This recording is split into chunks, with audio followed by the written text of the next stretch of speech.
Let's talk about how one guy made probably thousands of dollars on a game mechanic abuse that Jagex failed to figure out until the very end, when everyone already abused this, and this happened just few weeks ago. And the best part is, it wasn't against game rules, this was a legit moneymaker that anyone could do. It was just an oopsie on Jagex's part. Unfortunately, not many people talk about this. I saw like one Reddit thread a few hundred people saw, and Odablog covered it on his livestream for 3 minutes, but that's about it, and things like this just have to be brought up constantly to make sure they never happen again, because if we wipe it under the rug and let it slide, I guarantee you it will happen again. So let's just jump right in. Firstly, the game mechanic is patched now, it can't be abused anymore, so that's good. Jagex did notice it, but they were too late. Secondly, this happened in Dead Man mode apocalypse that ended about a week ago. So now that we have rules set up, let me tell you how it happened. Basically, there are these emblems in Dead Man game mode that you can get through PVMing and breaches. These emblems give you 1.5 million points in the emblem shop.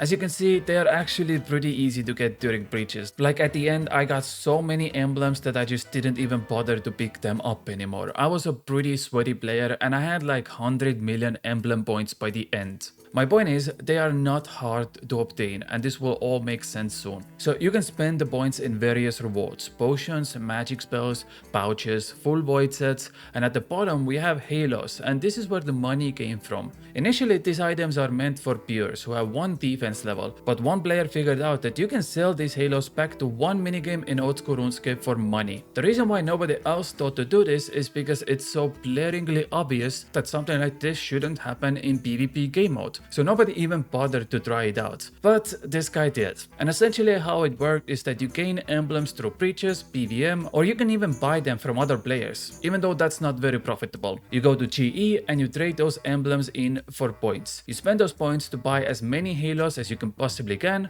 Then you go to last man standing minigame, which is where you can sell back those halos for more points. Then you turn last man standing points into tradable GP. We're talking rune arrows, we're talking dragonstone bolts, potions, and my best example was wilderness crab teleports, which was very much in demand in DMM, and since the only method to get was through wilderness slayer, there wasn't many people who had this. So prices for these tabs often went over 100k GP for one teleport. So let's say you have one emblem, you trade it in for 1.5 million points in the emblem shop and you spend those points to buy 3 halos. You go to LMS and sell those 3 halos for more than 1000 LMS points. One wilderness crab teleport costs 1 point, which means you can now buy 1000 wilderness crab teleports, and if they are 100k each, that means you can get 100 million GP for a single tier 5 emblem. And this is one emblem. Let me show you the clip again where I got almost, I think like 10 emblems in 15 minutes during a breach. That is literally 1 billion GP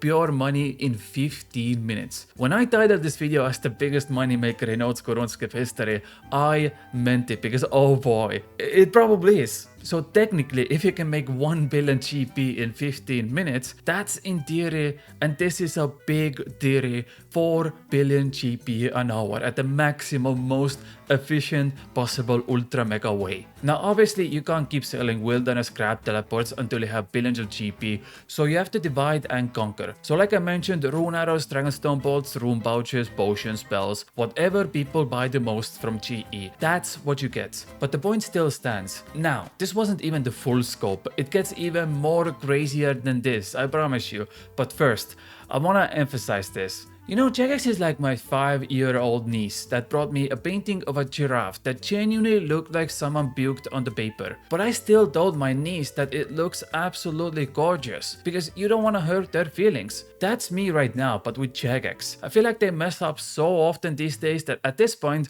I'm not even mad anymore. Instead, I'm starting to feel bad. Like, I wish they could just catch a break, you know? Can we like go 1 week without something bad happening in this game, please? You know what, I also put the blame on us for playing a 20-year-old MMO game 16 hours a day and expecting anything more. Or maybe that's just me. Anyways, like I said, that's not everything. The other item set you can buy in the store was full void sets. Now luckily, you can't trade those sets in for GP, so we're good there. Another moneymaker avoided. However, you can literally max out every single combat stat to 99 in matter of seconds. Yes, 1 to 99 in few seconds. How it worked again was the same principle. You get an emblem from Breaches or PVM, you trade those emblems in and you buy a full Void set. Then you go to Pest Control Island and you can trade the same Void pieces back to the Void Knight trader for points. And you can swap those points out for melee combat, hit points, magic, ranged and prayer experience. Just for comparison, it took me over a week to max out my combat in Deadman mode, and with this method you can literally get 1 to 99 in 7 different skills in matter of minutes. There was even a funny post about how at the start of TMM there was like 2 or 3 players at the final bracket and everyone was surprised how they got there so fast. Well, I guess now we know. Now, how much this initial guy made from this hustle? In his own video, he claimed that he made over 76 billion GP worth of gold. And again, this wasn't against the rules. There was no rules set in place that you can't trade these emblems in for halos and then turn those halos into GP. It was just a really bad oversight by Jagex. So all the money that was made from this, as far as I know, is legit. At one point, he had almost 700 halos, which is roughly worth about 20 billion GP. The only problem the antagonist of the story faced was that you actually have to swap out the gold from TMM to the main game. But guess what? That was also legal. You were allowed to do that and everyone did do that.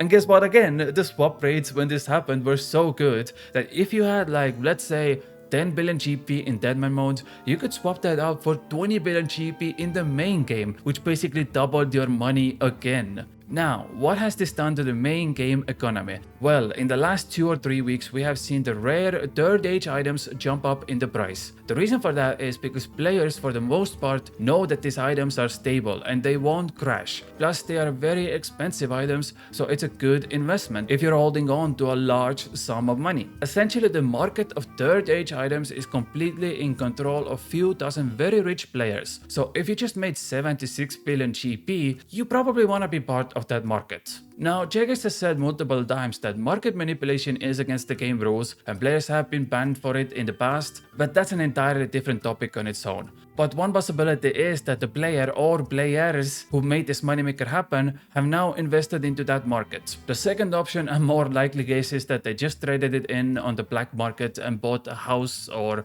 car or whatever. Unfortunately, Deadman mode lasted for 3 weeks and Jagex patched this game mechanic at the very end. Which means honestly, God knows how long this so-called moneymaker actually happens and how much money was printed from this. In hindsight, this was so obvious that nobody bothered to try it out themselves. Of course, it doesn't make any sense that you can sell these items back to other stores, and that's why majority of players didn't even bother to try it out. But of course, there are a few players who actually do try it out and get away with it with billions and billions of GP. My name is Kriibus, this was 4 billion GP an hour moneymaker that we will probably never see again. If you enjoyed this content, consider subscribing and I'll see you all tomorrow with another video. I love you all very much. Bye.